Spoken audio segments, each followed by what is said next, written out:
विद्यार्थी मित्रांनो, सह्याद्री ट्युटोरियल्स मध्ये तुमचं स्वागत आहे. इंटिग्रेशन शॉर्ट ट्रिक चौथा व्हिडिओ आहे. पण मी तुम्हाला सांगतो शॉर्ट ट्रिक या पाहिजेतच. त्याशिवाय तुम्ही सीईटीचा पेपर अटेम्प्ट करू शकणार नाही. नाहीतर तुम्ही आता हा प्रॉब्लेम बघा. ट्रॅडिशनल मेथडनं कसं सोडवणार सांगा तुम्ही. हा प्रॉब्लेम तुम्ही जर ट्रॅडिशनल मेथडनं सोडवायला गेला तर पहिला तुम्ही काय करणार? या दोघातून मायनस साइन कॉमन काढणार. मग या दोघांची साइन चेंज होणार. बरोबर आहे. मग तुम्ही half into coefficient of x bracket square ओळखा कुठला फॉर्म्युला येतो. थर्ड टर्म दहावीतलं आठवा कम्प्लिटिंग द स्क्वेअर मेथड अशी एक मेथड होती दहावीला क्वाड्रॅटिक मध्ये.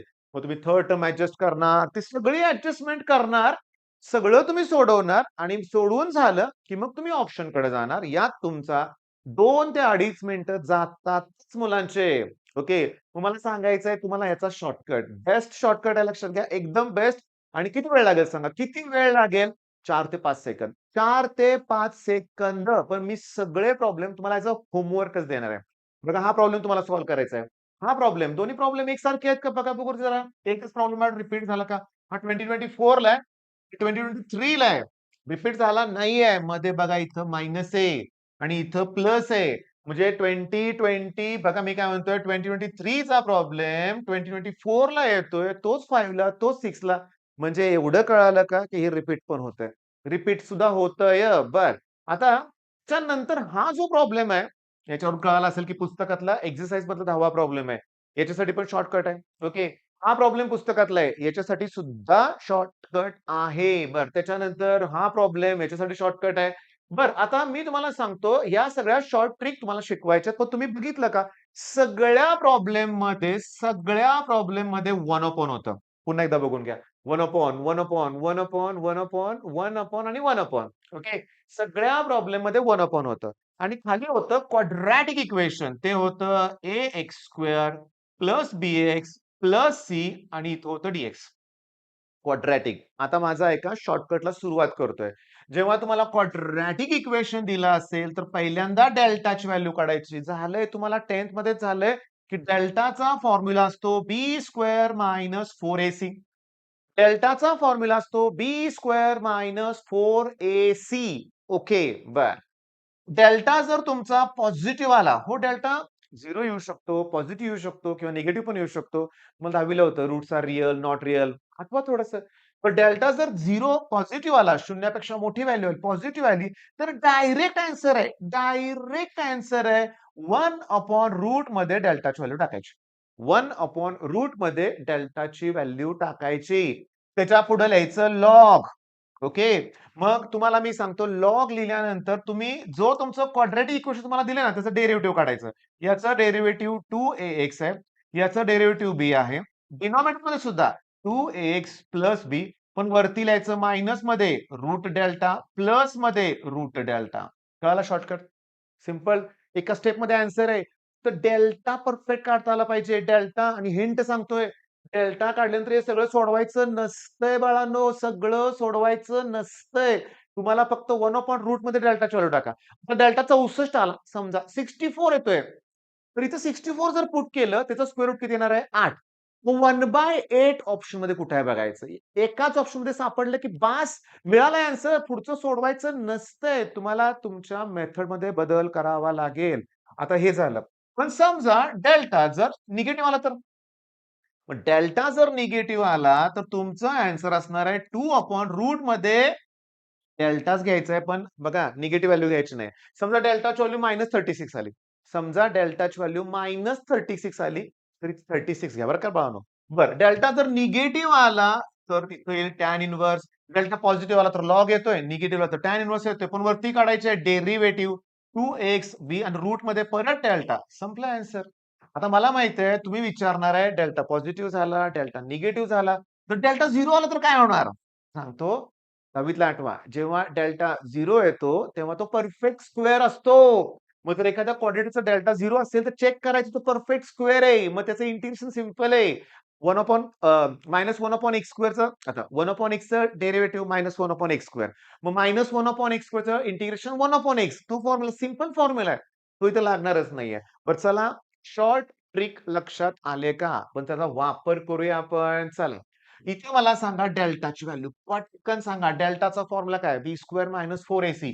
बी कोण आहे तुमचा 8 त्याचा स्क्वेअर करा 64 -4 इंटू 1 इंटू 12 48 दोघांची वजाबाकी करा 16 येते का बघा रे बाळांनो 8 आणि 7 14 बरोबर आहे 16 येते 16 पॉझिटिव्ह का निगेटिव्ह आहे अरे ऑब्व्हियसली 16 पॉझिटिव्ह आहे मग याचा आन्सर तुम्हाला डायरेक्टली सांगतो 1 अपॉन रूट मध्ये डेल्टाची व्हॅल्यू रूट मध्ये 16 टाका 4 येईल नंतर येणार लॉग ह्याचं काढा डेरिव्हेटिव्ह एक्स स्क्वेअरचं डेरिव्हेटिव्ह 2x 8x 8 मायनस लिहायचंय 8वा फॉर्म्युला खाली प्लस लिहायचंय लक्षात घ्या रूट मध्ये डेल्टा आता रूट मध्ये 16 4 टाका खाली 4 झालं की आन्सर काय केली का थर्ड टर्म ऍडजस्ट मी नाही केलं पण मी काय करणार एक्झाम मध्ये मी हे करणारच नाही मी ऑप्शन शोधत जाणार लॉग कुठे आहे बघणार एकाच ऑप्शन मध्ये लॉग असतो बाकी ठिकाणी वेगळं काहीतरी दिलं असेल कॉम्पिटेटिव्ह एक्झाम समजून घ्या तुम्ही जर ट्रॅडिशनल मेथडनं सोडवत बसला तर कुठलीच एक्झाम क्रॅक करू शकणार नाही तुम्हाला शॉर्टकट टेक्निक्स ह्या वापराव्याच लागतील ओके मग चला प्रॉब्लेम काय नाहीये पण प्रॉब्लेम इथं स्टार्ट होतोय हा मला पूर्ण सोडवून द्यायचंय रिझन आहे याच्या पाठीमागचं एक्स स्क्वेअरचं साइन निगेटिव्ह आहे क्वाड्रॅटिक मध्ये एक्स स्क्वेअर निगेटिव्ह आहे फक्त लिहिताना मी कसं लिहितोय बघा जरा नीट लक्षात तुम्हाला कळावं म्हणून -1 x² लिहितो +1x लिहितो आणि +1 असं लिहितो मला डेल्टा काढायला बरं पडेल डेल्टाचा फॉर्म्युला b² - 4ac चला b चा स्क्वेअर करा 1 चा स्क्वेअर 1 समजून घ्या -4 a ची व्हॅल्यू ही आहे c ची व्हॅल्यू 1 आहे या -1 मायनसचा +4 होणार 4 1 4 4 + 1 5 येणार डेल्टा ग्रेटर दॅन 0 आला ओके तेव्हा आन्सर येणार 1 अपॉन रूट मध्ये डेल्टाची व्हॅल्यू टाका मग अशी 16चा स्क्वेअर रूट 4 निघाला तर 5 निघत नाही तसंच ठेवा पॉझिटिव्ह आल्यावर लॉग येणार आहे पॉझिटिव्ह आल्यावर लॉग येणार आहे आता ह्याचं डेरिव्हेटिव्ह काढा एक्स डेरिव्हेटिव्ह 1 आहे बाळांनो एक्स स्क्वेअरचं डेरिव्हेटिव्ह -2x आहे ओके आणि -√5 इथं येणार काय येणार -√5 ओके डिनॉमिनेटर मध्ये परत डेरिव्हेटिव्ह लिहायचंय तुम्ही लक्षात घ्या डिनॉमिनेटर मध्ये परत डेरिव्हेटिव्ह लिहायचंय आणि खाली येणार आहे +√5 समजून घ्या मी काय सांगतोय आन्सर आपलं करेक्ट आहे आणि आन्सर आपलं करेक्टच आहे पण मी लिहिलंय काय बघा 2x +√5 -1 पण मी डिनॉमिनेटर मध्ये कुणाचे चिन्ह बदलणार नाही मी डिनॉमिनेटर मध्ये कुणाचे साइन चेंज करणार नाही जेव्हा शेवटच्या टर्मला निगेटिव्ह म्हणजे एक्स स्क्वेअरला निगेटिव्ह असेल तर वरच्या सगळ्यांचे साइन चेंज करा तुम्हाला आन्सर मिळेल मी जाणून बुजून ही 2 गणितं घेतलेत शेवटचं निगेटिव्ह आहे चला पहिल्यांदा डेल्टाची व्हॅल्यू काढूया पण डेल्टाचा फॉर्म्युला काय असतो b² - 4ac बी तुमचा 36 येईल 6 आहे 6चा स्क्वेअर 36 येणार या मायनसमुळे या मायनसचं प्लस होईल आणि 4 इंटू 7 28 येणार 4 इंटू 7 इंटू 1 4ac 28 येणार त्यांची ऍडिशन 64 आली का पॉझिटिव्ह आली ह्याचा आन्सर नाही 1 अपॉन रूट मध्ये डेल्टा याचा रूट काढा 8 येणार पॉझिटिव्ह आहे त्यामुळे लॉग येणार काढायचं डेरिव्हेटिव्ह किती येणार सांगा 6 - 2x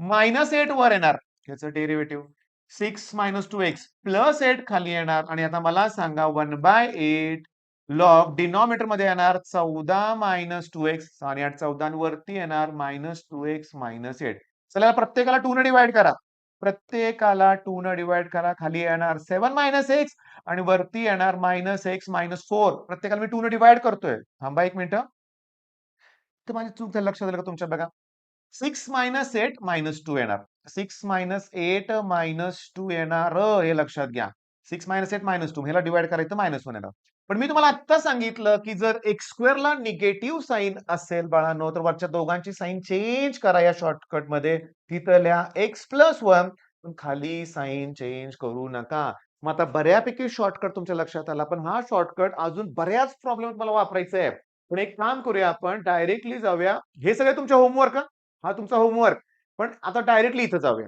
बघा मगाचाच प्रॉब्लेम आहे आपली डेल्टाची व्हॅल्यू किती आली होती 64 पॉझिटिव्ह आली मग आपल्या करेक्ट ऑप्शन मध्ये आपण 1 अपॉन रूट डेल्टा बघणार 64 स्क्वेअर रूट 8 मग 1/8 कुठे आहे बघायचं 1/8 नाहीच आहे 1/8 नाहीच आहे 1/8 नाहीच आहे एकाच ठिकाणी 1/8 आहे 7 + x 1 - x 7 + x आणि 1 - x 7 + x ओके नाही तो प्रॉब्लेम वेगळा होता बरं का मायनस साइन होतं बरं का मायनस साइन होतं लक्षात घ्या तिथं मायनस साइन होतं हो ठीक आहे हा म्हणजे आपली जी ट्रिक आहे ना ती अगदी बरोबर आहे इथं बघा तो 1 + x मग तुमच्या लक्षात आलं का इथं पण 1/8 आहे इथं 2 ठिकाणी नाही कॅन्सल केलं पण इथं वरती 7 + x 7 - x आहे नाही आपण सोडवलंय आपण बघितलंय त्यानुसार आपला आन्सर करेक्ट आलाय मग आता मी तुम्हाला सांगतो मग आता इंटिग्रेशनचे 4 शॉर्टकट देऊन झालेत ओके सगळे शॉर्टकट आहेत किंवा टाईप आहेत लक्षात घ्या जेईतले प्रॉब्लेम ॲज इट इज येतात, पण सीईटीत तेही सोपे आहेत.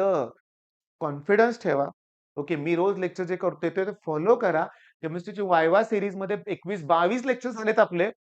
त्याच्या बाहेरचं सीईटीत काहीच येत नाहीये. मग तुम्ही अभ्यास का करत नाहीये? तुम्ही मोबाईलचा टाईमपास बंद करा. मुलींचं काय असतंय Snapchat, मुलांचं काय असतंय फ्री फायर मॅक्स, मुलींचं चॅटिंग सुरू असते लक्षात घ्या. आणि Instagram तर विचारूच नका. 5-5 तास तुम्ही Instagram वेळ वाया घालवताय. तुमच्या घरातल्यांना वाटतंय बोर्डची परीक्षा चालली आहे. झाले वाटतं काही लोकांना. झाले वगैरे काही नाहीये. अजून पेपर तुमचा आहे. सीएस आहे, आयटी आहे, जिओग्राफी आहे आणि मेन ती सीईटी आहे. अभ्यास करा. हा शॉर्टकट अजून मी कंटिन्यू करणार आहे पुढचे 2 लेक्चर्समध्ये कारण मला 1/a + b sin x cos x मध्ये हाच वापरायचा आहे. याची प्रॅक्टिस भरपूर होणार आहे. माझ्यावर राहा. सबस्क्राईब करा चॅनलला. All the best.